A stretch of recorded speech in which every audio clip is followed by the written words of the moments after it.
2021 சட்டமன்ற பொதுத் தேர்தலின் போது திராவிட முன்னேற்ற கழகத்தின் சார்பாக திராவிட முன்னேற்ற கழக தலைவர் அன்றைய தினம் எதிர்க்கட்சி தலைவராக இருந்த திரு ஸ்டாலின் அவர்கள் தேர்தல் அறிக்கையாக வெளியிட்டார்.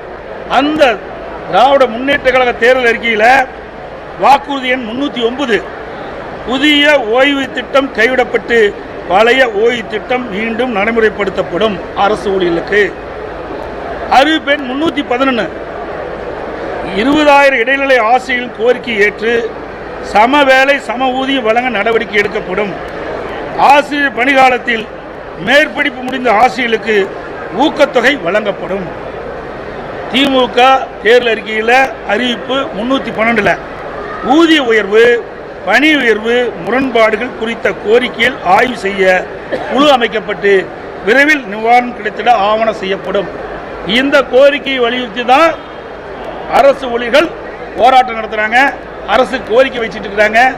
42 மாதம் கடந்து போச்சு, இன்னும் நிறைவேற்றப்படவில்லை என்ற காரணத்திற்காகத்தான் அவர்கள் அந்த கருத்து சொன்னாங்க. நிருபர்கள் இந்த கருத்தின் அடிப்படையில் எனக்கு கேள்வி கேட்டீங்க, அதுக்கு நான் பதில் சொன்னேன். அதுக்கு என்னென்னமோ முதலமைச்சர் என்னை பற்றி விமர்சனம் செய்கின்றார். நிறைவேற்ற முடியாத வாக்குறுதிகளெல்லாம் அளித்து 2021 சட்டமன்ற பொதுத் தேர்தல் போது நீங்கள் வெற்றி பெற்றீங்க.